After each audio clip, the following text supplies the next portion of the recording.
I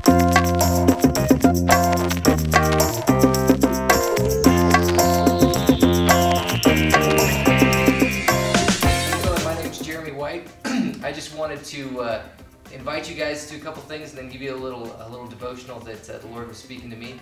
First, for those that you know about Connections Community, we're a church plant here in Meridian, and we got a couple events coming up that we would love to invite you and your friends and family to.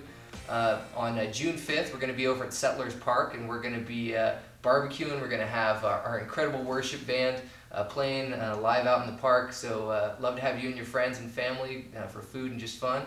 And then again, we're going to be doing it on June 19th, those are both Fridays, over at Tully Park, which is also in Meridian. We're going to do the same thing. We're going to barbecue and have the worship band out. It's going to be incredible, so love to have you and your friends and family for that.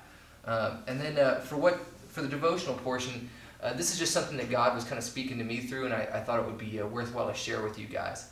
The scripture that passage I'm reading from is Luke chapter 12 verses 42 through 44.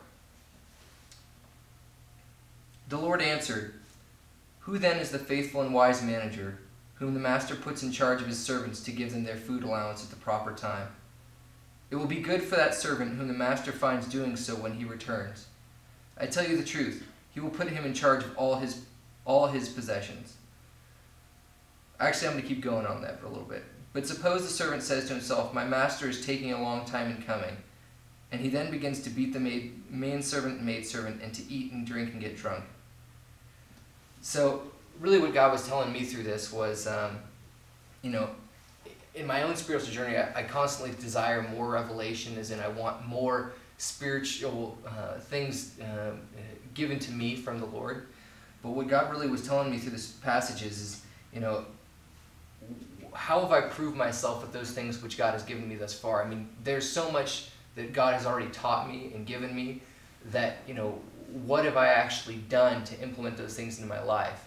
Have I really been diligent in doing the things that the Master has called me to do thus far? Because it doesn't make sense for him to give us any more until we've done those, because there's going to be more expected of us if we've been given more. And so, I just want to both challenge and encourage you that if you're like me, that maybe you really need to examine your life and make sure that you're doing the things, putting those things in action which God has called you to do thus far. And if that is the case after that examination, then I promise you that the Lord is going to be faithful, and He will have more for you.